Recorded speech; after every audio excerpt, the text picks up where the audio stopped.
Určite spoznali. Barbara Haščáková, vítaj u nás. Ahoj, vítaj u nás. Toto bola skladba z tvojho nového albumu, ktorý sa volá Veržeja a pesnička sa volala Sme iba my.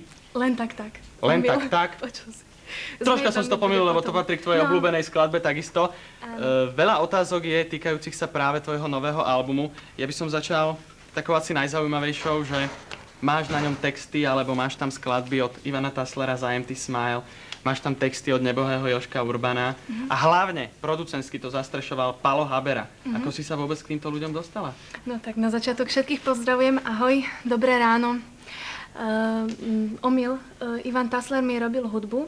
Texty na Ivanové skladby robil Daniel Hevier a krásne Jožkové Urbanové texty. Sú veľmi pekné. Čím ich človek dlhšie počúva, tým viac sa mu prihovárajú. A samozrejme producentská dvojica Palo Habera a Ďuro Tatár, vynikajúca producentská dvojica. Ale ako si sa k tomu Haberovi dostala? Ako som sa dostala?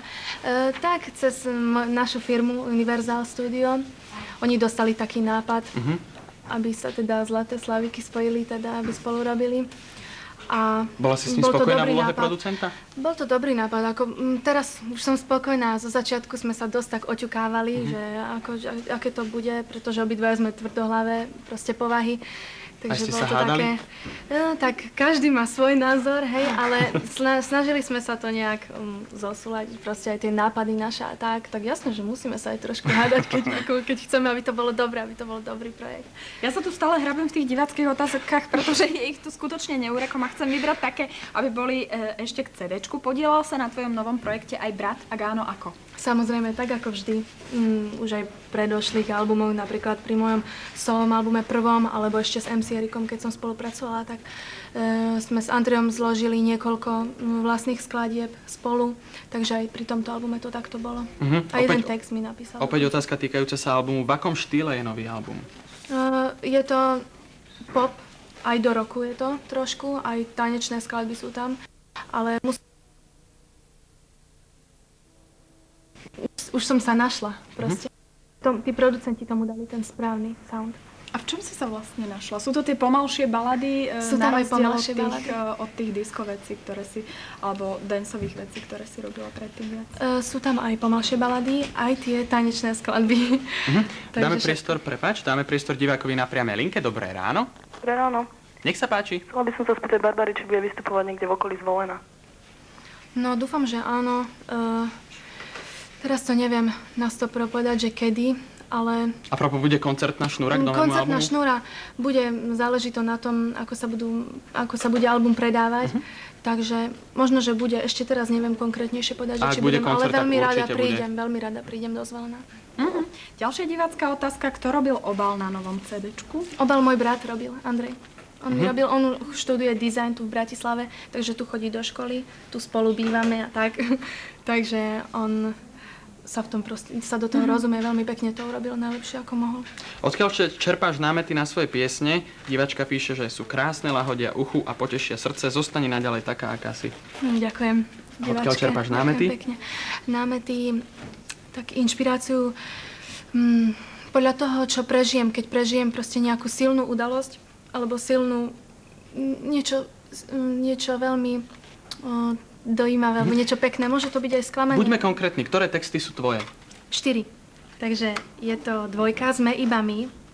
Je to o takom vzťahu vlastne ku priateľke, je to o priateľstve. Potom 4, Alan, to je skôr o sklamaní.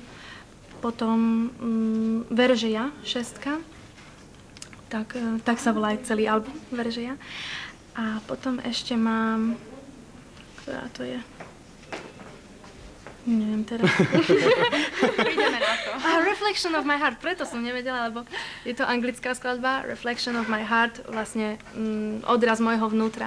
Takže máme na linke ďalšieho diváka, dajme mu priestor. Nech sa páči. Dobré ráno, nech sa páči. Divák z Košíc. Chcel by som sa opýtať, v útorok by malo byť na hlavnej ulici v Košiciach promotion. Má sa tam krstiť kazeta Život Chrobáka, Fan Radio a tak ďalej. Chcem sa opýtať, či tam bude vystupovať aj Barbara. Druhého? Ktorého to bude? V útorok, druhého. To je druhého. V útorok budeš na hlavnej ulici Košice. Nie. Nebudem. Dobre, to je odpoveď na otázku. Barbaru v Košiciach teda na hlavnej ulici neuvidíme. Ostaňte však s nami po spravodajskom bloku s Barbarou. Pokračujeme o láskach, o priateľstvách, o sklamaniach a tak ďalej a tak ďalej. Ešte stále telefonujte svoje otázky. To je Sme iba my, to už je tá, ktorú som ja predtým ohlásil. Barbara, ešte raz vítaj u nás. Máš už, mňa by to tak zaujímalo, či už máš jasnú predstavu o tom, čo budeš v budúcnosti robiť, alebo či si hľadáš ešte to svoje miesto v živote? No, tak človek nikdy nevie, že čo mu vôjde do cesty, čo sa stane a tak, že čo môže zmeniť ešte všetko, ale ja som mala svoju predstavu už od malička, že čo chcem robiť. Už som to veľakrát hovorila, že proste vždy som chcela byť speváčka a chcela som komponovať hudbu a pracovať len s hudbou a tancovať, pretože to je moja najpravdivejšia podoba a proste tomuto sa venovať. Hudba je môj život. Akurát, že sa povie, že malé decko, že už vie, že čo chce robiť, čak ešte ani nevie, čo to je, hej. Že chce byť speváčka, hej. Tak do budúcnosti možno je aj to, že by si rada študovala kompozíciu. To áno, to som už tiež veľakrát hovorila, ale ešte proste tento rok som nemala čas, takže som si dala pauzu, mala som veľa roboty ešte s týmto mojím albumom solovým, ktorý som pripravovala. Aj plno iných projektov, Fontána pre Zuzanu 3, alebo s Martinom Babiakom som naspievala duety a tak ďalej. Takže proste, keď som bola malička, tak som mala takú predstavu proste, alebo to bol taký krásny pocit, že toto chcem robiť, aj keď som nevedela, čo to obnáša všetko. Už si spomínala Fontánu pre Zuzanu, takisto si veľakrát spomínala, že filmová hudba ťa veľmi láka, ale nedá mi neopýtať sa, neláka ťa herectvo? Nechcela by si si niekedy zahrať v nejakom filme? Ale láka, ale musel by to byť nejaký, ja neviem, nejaký film dobrý a proste tá postava by mala byť na mňa ušitá, ako ušitá. Veľmi rada, ešte radšej v nejakom muzikáli, kde by som si mohla aj zaspievať a zatancovať. Máš nejaký svoj nesplnený sen?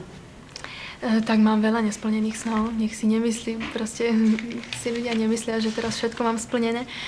A tak ako každý, ešte je veľa toho, čo by som chcela Je niečo splniť. v živote, na čom ti veľmi záležalo a nevyšlo ti to a dodnes ťa to veľmi trápi?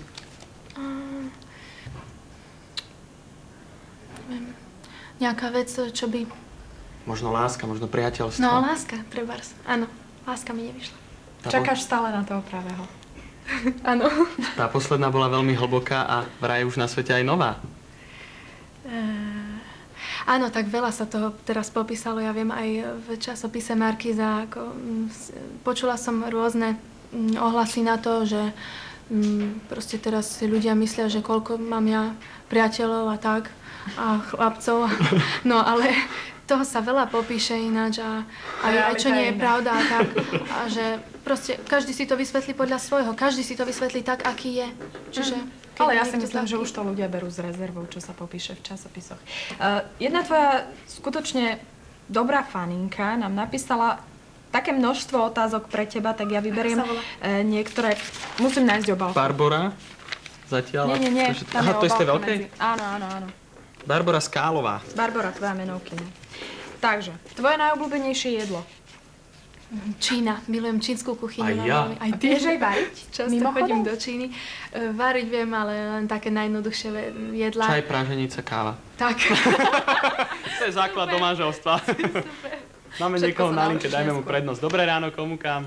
Tu je Ľubica z Trenčína. Chcela by som sa Barbaru spýtať, čo robí preto, že má takú dobrú postavu. Joj, ďakujem ti. Veľa preto nerobím. Nedávam si veľmi pozor na to, čo jem. Proste keď som hladná, tak sa najem aj dosyta. Ale cvičím. Snažím sa cvičiť, keď mám čas, posilujem, alebo veľmi rada plávam. Keď som bola mladšia, tak som aj basketbal hrala. Čiže cvičenie tomu dosť pomáha, tak spevňuje svalstvo a tak. Ale niekedy mi stačí, keď chcem schudnúť, tak mi stačí, že proste 2 dní večer nejem. Po 6:00 nejem a uschudnem. Takže... Tak, ďakujeme za otázku, za odpoveď. Barbara, my ťa poprosíme, aby si sa opäť premiestnila, aby sme ťa potom mohli opäť počuť v ďalšej piesni a nám tu ostáva jedna milá povinnosť. Zober to tam všetko. Ďakujeme ti zatiaľ, veľmi pekne. 5 z vás vyžrebujeme. Z toho 2 CDčka dostanú a 3... Ďakujeme za návštevu u nás. Hlavne, že si nám takto krásne spríjemňovala svojou hudbou dnešné telerádio. Držím palce, nech sa album Ďakujem. veľmi dobre predáva, pretože to je asi pre interpreta najdôležitejšie. Díky, áno. A nech sa hudba naďalej veľmi dobre páči. No a pustíme si na záver ešte klip Hral na trúbku. Áno, tak je to môj prvý klip, v podstate k tomu novému albumu. A točil ho Karol Vosátko. A hudbu, ako je to z mojej autorskej dielne hudba, a text mi napísal Vlado Kraus. Takže Tešíme dúfam, že sa. sa vám bude. Tak sa na to pôjdeme pozrieť ešte raz. Ďakujeme, pekný deň a ten pekný deň samozrejme aj vám. Príjemný spiatočný deň, dovidenia. Príjemný sviatok.